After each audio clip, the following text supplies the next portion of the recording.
Good morning, my fish tube friends. I hope you're all having a great day. We are probably 20 minutes since I did the live stream. I did my live streams have been unannounced. I know that. I should probably try to schedule them. It would be more successful that way. Uh, I I've got a nice setup downstairs. You can't really set up a comfortable long-term setup by the Discus, but I'll try and find a more cozy chair for up here. I actually sit in a little kid's chair so that I'm level with the tank when I'm making these videos here like this one. And surprised the thing supports me, but it's one of those chairs they made in the 1960s for kids, and it's freaking solid oak, so it actually supports me. I remember having a similar chair when I was a child. And this one was just in this house when I moved in. Someone left it behind in the basement. So I use it as a step stool and everything. It's kind of how I do my maintenance over on the rack. My little toddler chair is my step stool. Gets me that extra couple feet I need to reach the bottom of the tank. The thing's 10 feet in the air, so. But look at that. Like, less than half an hour max of running the filters after the water change. And it's just already pristine. And it'll get better, like an hour from now, believe it or not. There's still a tad bit of debris floating around from stirring up the water, but the camera's not even seeing it.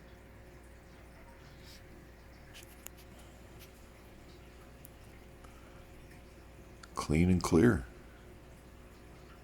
That's how we do it. Discus North. That's how all us old school people want to keep our tanks. Well, most of us. I mean, some people like the swamp water craze, but how could you want to look at a swampy tank with cloudy water? It's just not right. When you can do something like this. Even African cichlids in pristine water is a beautiful thing. Now, granted, guppies and betas and things like that, they're good for the swampy water. They like that, but the rest of the fish, the river fish, you don't want to do it. Just don't do it. Do this instead. The Oscars, I'm treating them just like I treat the Discus, except for they get an extra day or two in their water change cycle, and that's because the system down there is not quite as established as this one. So, but it's getting there quick. It's getting there quick. We're going to be sending off these two right here. They are a pair. I hope they don't start laying eggs before he gets here, because I just did a water change. And she's full and ready to pop. That male and that female. The male's up front here. Looks like he scratched himself a little bit.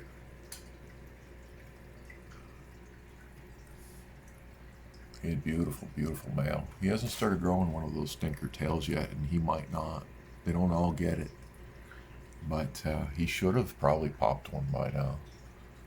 I hope it comes in the future.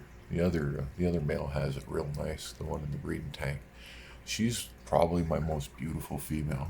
So I can't wait to see the babies that these two produce. And they're going to be strong babies, because that female is a tank. She's never, ever, ever gotten sick. And these stinkers are not tanks. They have immune system issues. They're vulnerable to. I've discovered the vulnerability. It's Stinker discus are vulnerable to free-floating bacteria. So all my other discus were not vulnerable to whatever strain I had. I can't tell you which strain I have. I don't have I should get a microscope, start identifying these things, because I mean, I've got the brains to do it, but I know it was a free-floating beneficial bacteria. It could have been a fungus, but fungus doesn't really free-float like beneficial bacteria does. So. And this is why people are like, I can't keep discus alive. Okay, it's because you can't Your test kits won't tell you it's there, and it's definitely there. Especially if your feet, like these guys need to eat lots of proteins. So you're putting in beef heart, you're putting in bloodworms. All these things will carry in bacteria. And all you got to do is get the species that your fish is vulnerable to, like I did, and then you start taking massive losses. I wish I learned this UV lesson a lot sooner than I did. I mean, I tried to use it, but I was using 9 and 10 watt bulbs, not strong enough. They'll make your water look clear, but they don't really kill shit. So 13 watts and above. That was the most valuable lesson I learned in the whole year and a half I've been dealing with Discus. And if you keep that beneficial bacteria will be stronger in your tank because it won't be competing with free-floating bacteria. When you keep your water absolutely sterile, everything that sticks to your surfaces is dominating the bacterial cycle, and that's the way a tank needs to be. I mean, Mother Nature can't do that for you alone in a square glass box. I'm sorry. You can try and replicate it until the sun goes down. You're going to create an environment that is conducive to the bacteria that kills Discus. Period. If you want to run a Discus tank, you run it like a saltwater tank, and you run UV, and ample UV, and 24/7 UV. And if you haven't seen my other videos and you want me to link the bulb I'm using, it costs $20 Canadian. It lasts 10,000 hours, and it's made of nickel metal halide, so it throws the UV off the bulb really far. These ones in the corner here, they got fluorescent. Anything with a fluorescent bulb in it is only throwing the UV off like half an inch. So the effective range of the light is actually very narrow.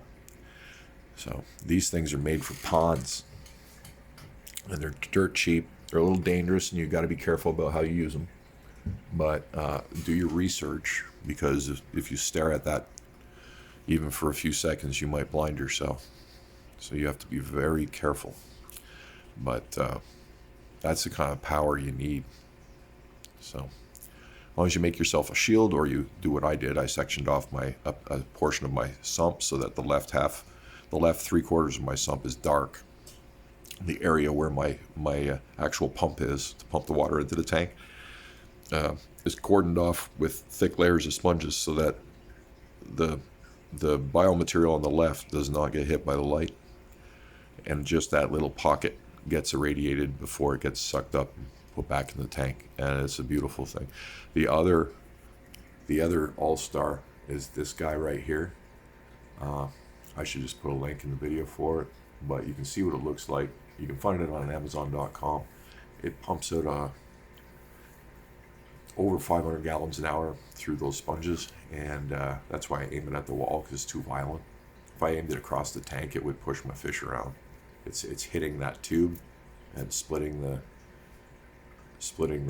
jet, and then hitting the wall to break the speed down. You can still see how far it pushes my bubbles after it's hitting that post to cut it's very strong.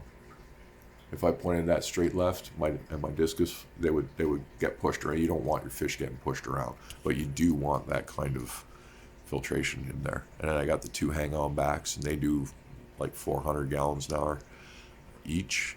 And then I got that guy in the corner, which is somewhere around the 400 gallon an hour range as well. So always use as many types of filtration as you can. And on top of that, here's the sump, as I was describing. You can see how the left 3/4 of the sump is all dark. That UV light won't kill my beneficial bacteria that way. I had a wall of like 3 sponges here, and that works out well. And then the side over here, this is where the pipe is coming out, and I got the light right beside where the sump's doing its job. It actually deteriorated my sponge, but that's fine. That's how strong it is. It broke down my sponge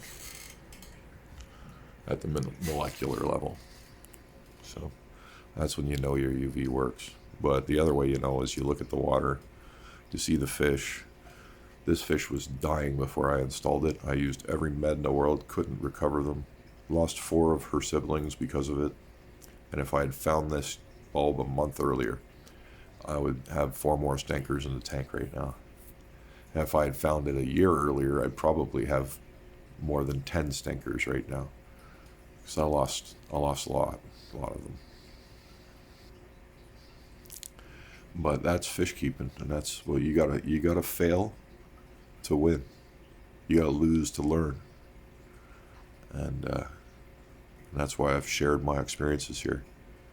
If you go through my videos and you see where I started, you'll see the problems. You'll see them. You'll see the water being off. I do. I go back now and I look at it, and I'm like, wow, it's something else. All the things I've been through to get here, and fish aren't gonna die on me anymore. I've nailed it. So I will make an updated equipment list video for this tank, and I'll detail it. I'll try and do it in order. So I'll say, equipment piece number 1, and I'll talk about it, and there'll be a link in the description. I'm just gonna, so everyone can see what I'm using, how big my tank is, how big my sump is, everything, what's in my sump, how I'm managing it all. Just in case, like, I'm not telling people to do things the way I'm doing things.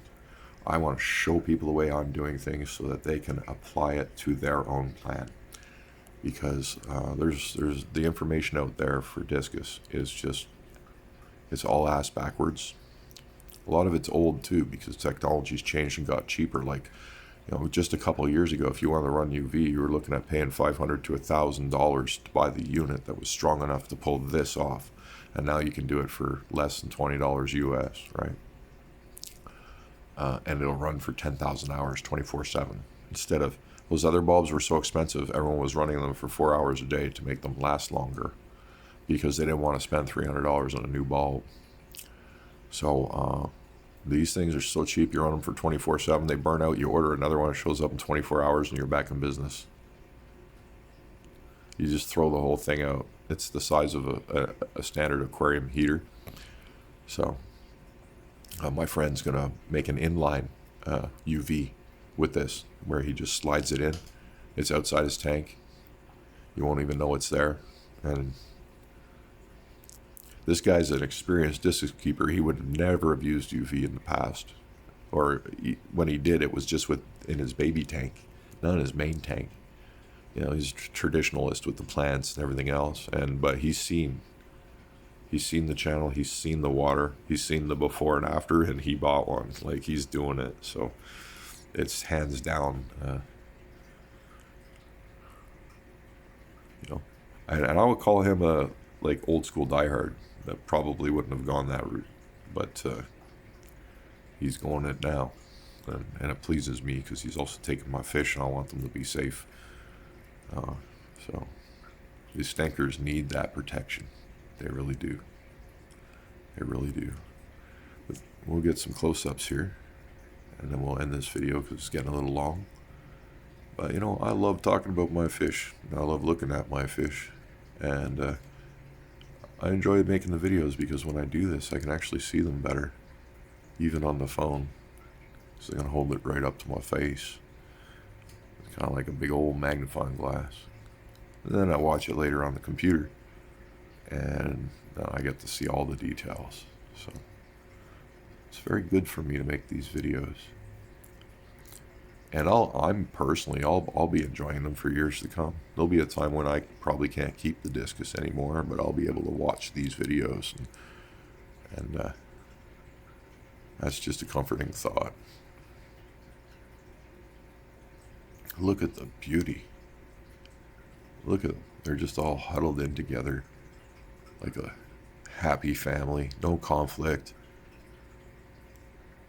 Love and life. Hey?